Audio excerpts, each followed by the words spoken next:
We all know Trump has been busy as all get out during the first month of his second term. But how does this performance translate over to everyday Americans? Well, according to data from Rasmussen Reports, it seems that there are more people who think the nation is on the right track compared to those who think it's going in the wrong direction. And this is the first time in all of Rasmussen's polling that this positive metric outscored the negative one. So is there a specific reason for the change? Or is it just, to paraphrase Hulk Hogan, is all this just a symptom of Trumpomania? Well, here to pour over the data and what it all means is Rasmussen's chief pollster, Mark Mitchell. Mark, welcome back to Washington Watch. Great to have you. Yeah, really good to be here. It is what an incredible environment out there for public opinion. I never predicted anything like this would happen. This is an upset of the last 30 or 40 years of this red team, blue team dichotomy where we talk about things like policy and political capital.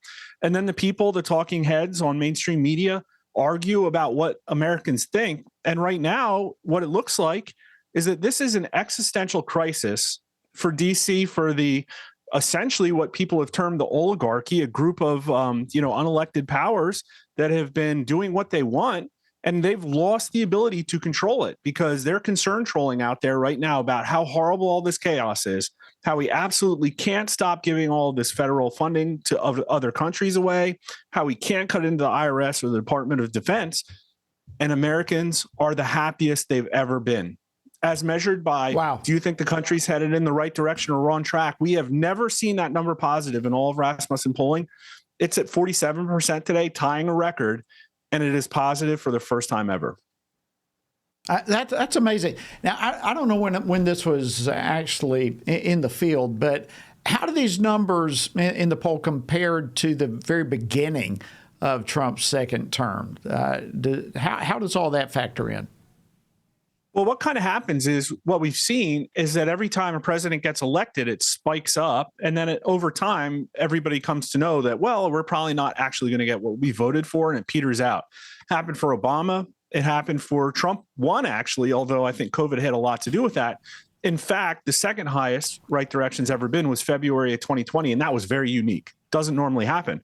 And then interestingly, after January 6th and the 2020 election, Joe Biden did not enter office with very high right direction, and Trump's numbers have only gone up since he's been inaugurated. And that's really incredible because they're saying, look at President Elon and look at all of these people that don't, Americans are loving this. Donald Trump's got a 54%, a plus 10 net approval rating right now, and Doge has a plus 10 too. So everybody's saying, wow, oh, well, they weren't legislatively created. They don't have security clearances. Americans do not care. They're finally getting what they voted for. Yeah. So what? So what did y'all mean when you were talking about right track or wrong direction? Is this purely political? Is it economic? What do we mean when we're saying is America on the right track?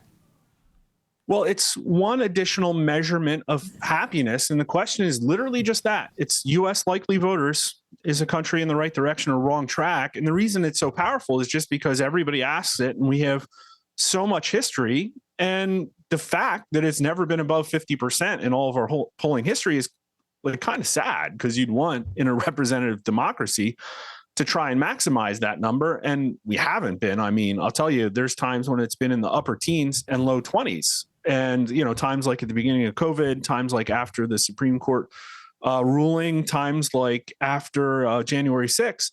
But here we are, happy now. And this is new because, again, Trump didn't come in with some kind of policy promises. Trump came in promising aggressive action, and everybody said, yeah, sure. Well, we're seeing it. We're seeing it now. We sure and I think are. a lot of Americans aren't really understanding the scope of what's going to happen here, because this could be a fundamental reformation of all kinds of politics. I just don't see even the debt ceiling discussion that's happening next month. It's not going to play out the same way, because people see through, I think, the political lies, like the way that Chuck Schumer just got brutalized on Twitter. I don't think we've ever seen anything like that. Yeah. And I mean, you're so right. There's just so much to talk about here. I mean, even here at FRC Action, we have a Trump commitment tracker. And already he's completed 26 out of the 51 that we have listed. That's got to be a factor in all this. People see he is doing what he said he was going to do. Yeah. Well, the Teflon Don has had everything thrown at him that they possibly could have. And I use the royal they because it's a whole lot of people. And believe it or not, there are fewer people that strongly disapprove of Donald Trump today than did in January 2017. So none of it works. And the truth is that approval kind of used to matter a lot for presidents, but it doesn't seem to anymore because his approval is decoupled from what's going on. And that's because MSNBC, the MSM, all of these news outlets, they've gaslit too much. They pushed it too far and they've completely lost their power. And now Twitter's setting the mainstream narrative. And people are just happy and chilling out. So it's like he's got carte blanche in a way I don't think any politician in my lifetime has, for certainly.